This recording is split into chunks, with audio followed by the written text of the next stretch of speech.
Sassy, scary story time. This one takes place in Longwood, Florida. Wekiva Springs, to be precise, a series of 5 springs said by Native Americans to have healing powers. That was enough to convince Dr. Beeman of the famous Beeman's Chewing Gums, and in the 1890s he bought up all of the property and actually used the magic water in his experiments.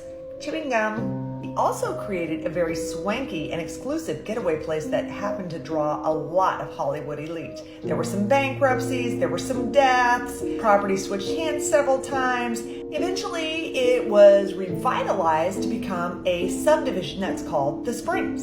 In the early 2000s, my kids and I lived in one of those vintage homes on the Springs, which had become pretty cheap right prior to the collapse of the economy, which coincided with the collapse of my marriage.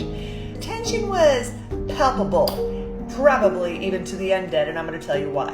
The woman who originally owned the house was said to be a landlord of many, many homes all across town that basically housed day laborers.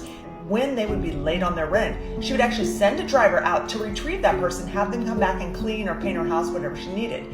What was really strange was that she sat in a rocking chair smoking a corncob pipe while she watched them do the work. What was really, really strange is that she was buck naked. That must have been like looking in a melted candle. After her passing, we were the first ones to live there. At the height of my divorce proceedings, I was living in my daughter's room, sharing a small bed with her and a dog and a cat. And Dick, that's what we're going to call him for this story's purpose, was across the hallway. He was going through a lot of things, lots of throwing and yelling and all kinds of very strange things. And one night he was just stomping up and down the hallway until finally I just called from our room, "Just go to bed." And that's when I heard a voice very quietly from across the hallway say, "I am." I got up, stood at the end of the hallway, listened to the footsteps as they came toward me and away, toward me and away. Dick was in his doorway, the dog was in my daughter's doorway, the cat was with me.